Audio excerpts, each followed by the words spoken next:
किसी और काम से आया हूँ, न प्रेस वक्तव्य के लिए आया हूँ, न प्रेस कॉन्फ्रेंस के लिए आया हूँ। आप लोग यहाँ पूछने आए हैं, इतनी तकलीफ़ उठा के, इसलिए बता रहा हूँ। मैंने यहाँ याचिका दर्ज की है आज। वो चुनाव को चुनौती देने वाली याचिका है और उस याचिका में महत्वपूर्ण कानूनी मुद्दे उठाए गए हैं। माननीय उच्च न्यायालय अपने नियमों के अनुसार उस याचिका को देखेगा और उसके बाद उसमें अग्रिम आगे प्रक्रियाएं होंगी। चुनाव अब का खेल ख़त्म हो गया, चुनाव की बात ख़त्म हो गई। ये कानूनी प्रक्रिया है, इसमें कोई राजनीति नहीं होती है।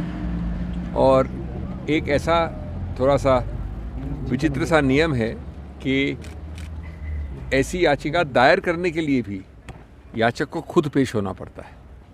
आमतौर पे दायर करने के लिए खुद पेश होना आवश्यकता नहीं होती है, लेकिन चूंकि नियम ऐसा है इसलिए मैं आया हूँ, नहीं तो मैं आने का कोई शायद आवश्यकता भी नहीं होती इस वक्त। बाकी क्या होगा वो बाद की बात है, जब ये माननीय उच्च न्यायालय इसको देखेगा और इस पर एक्शन लेगा। सर किस तरह की आई हैव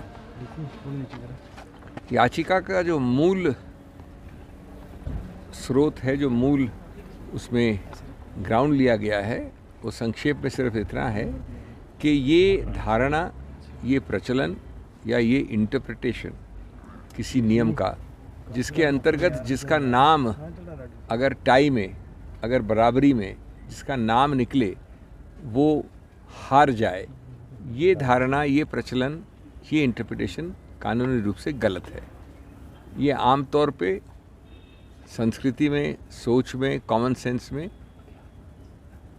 जिसका नाम निकलता है जब दो ही लोग होते हैं और दोनों में बराबरी होती है, तो जिसका नाम निकलता है उसको जीतना चाहिए। ये जो नियम का इंटरप्रिटेशन दिया गया है किसी के भी द्वारा, वो गलत है और इसलिए अगर ये इंटरप्रिटेशन गलत है तो जो परिणाम घोषित हुआ वो भी गलत होगा।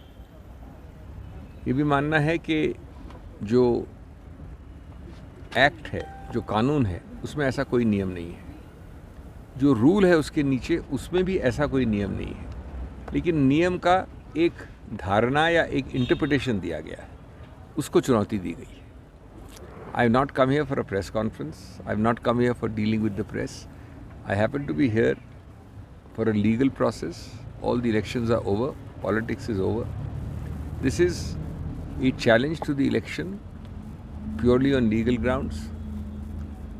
One of the main legal grounds is that there is nothing in law, neither in the act nor in the rules, which compels an interpretation, which requires that the person whose name is drawn up in a draw of lots is the loser. It defies common sense, it defies the old traditions, the old practice anywhere and everywhere in the world, that between two people, when there are only two people and not more than two, the person whose name is drawn out in a lot should be the winner, not the loser. If our contentions are accepted ultimately by the Honorable High Court, then the result declared would have to be declared to be wrong. There is a strange procedure for election petitions which requires the petitioner to be present himself to file it. That is why you find me here today. That's about the long and short of it. I am here only for a few hours. And having filed it, I shall be going back to Delhi, and then the legal process will take over. Our lawyers will deal with it in the court. Thank you. Sir जो आपके प्रस्तावक थे अब मैं वो बातें अलग हो गई, ख़त्म हो गई। आज प्रस्तावक भी नहीं रहे, वोटिंग भी नहीं रही, क्योंकि वो डिस्क्वालीफाई हो चुके हैं। आज की बात कोई दूसरी बात है।